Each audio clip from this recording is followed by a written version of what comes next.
Hurmatli obunachilarimiz, Avtoshopda yana bir Cobalt mashinamizni reklam etamiz do'stlar. 2013-yilda ishlab chiqarilgan ikkinchi pozitsiya Cobalt do'stlar. Mexanika 4 dona toza yumshoq bolalar qo'yilgan. Mashinada metan bor. Shumkasi bor ekan. Tak, mashinamizning umr berilganda piyotnosi bor do'stlar, ko'rib olasizlar, udor yo'q. Eng qizig'i do'stlar, mana klapanlar ham tuzilmagan yana mashina. Umuman yurgandan ko'rsatib o'taman hozir. Motorlar kulish deymagan. Salon holatlari do'stlar. Salon normal turibdi. Tak, probegi.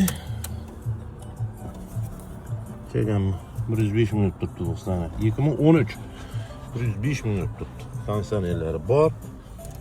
Probeglarni tekshirtirib olaverasizlar do'stlar. Metan yumshoq balon. Kulish deymagan motorni, mes stoplar ham qo'yilgan ekan. Mashinamizning bahasi do'stlar 88 million so'm.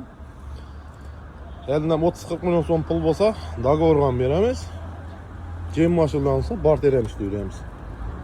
Kreditga olaman degan bo'lsa, kreditga ham chiqarib beraveramiz do'stlar. Motor holatlari ham ideal nazarda. Hech endi ish yo'q, rasxot yo'q. To'g'ri olasizlar, minasizlar, bo'ladi. Mashina Avtoshop gullanadi do'stlar.